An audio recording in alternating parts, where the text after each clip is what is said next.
Sabado kahapon, sabi niya sa akin na bibisita daw siya dito sa bahay, and the same time, makikipiesta daw siya sa General Luna. Gawa nga na merong piesta ngayon dito sa amin sa isla.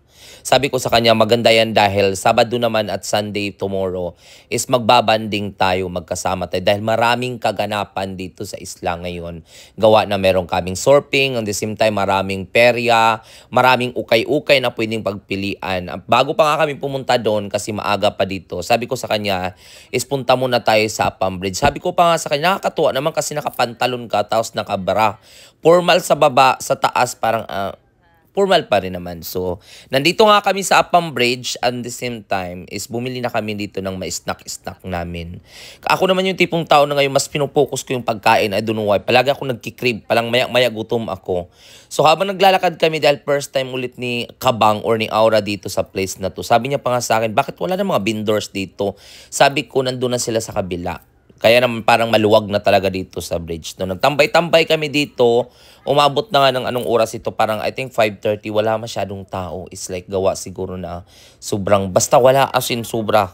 Kaya naman di na kami nagtagal doon. Dito na kami sa Periahan Lisim. Pagdating namin dito sa Periahan Lisim, ito nga, meron tayong mga foreigner Lisim or mga Apam Lisim dito na naglalaro din sila. Tawa ko ng tawa sa kanila kasi yung iba, nagbibiting ng malalaki. Sila like barya-barya Lisim lang.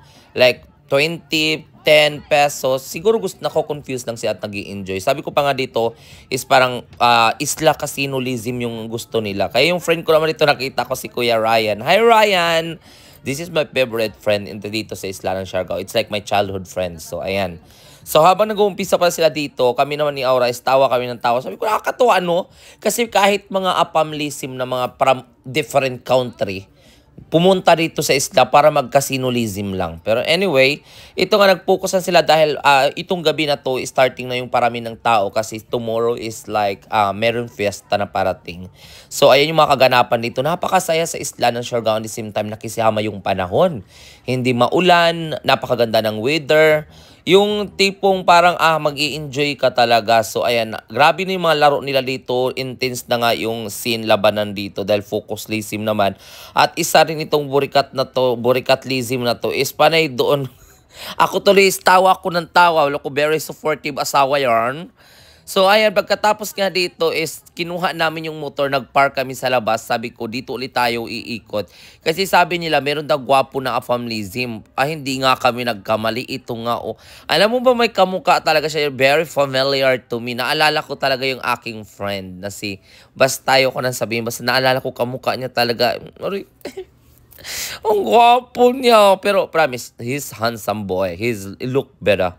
Like, amazing. Ito, alam mo nakakatuwa dito sa mga prayan. Kaya shout out din dito sa mga nagtatrabaho or mga nag-workers here in Periahan. Amazing kayo.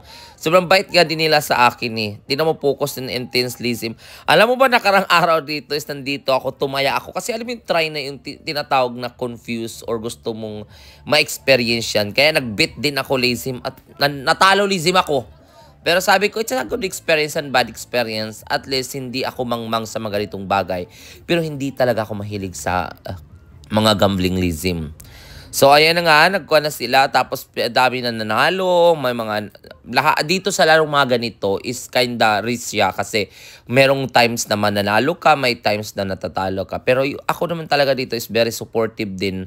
Ay, supportive asawa yun. Aray ko.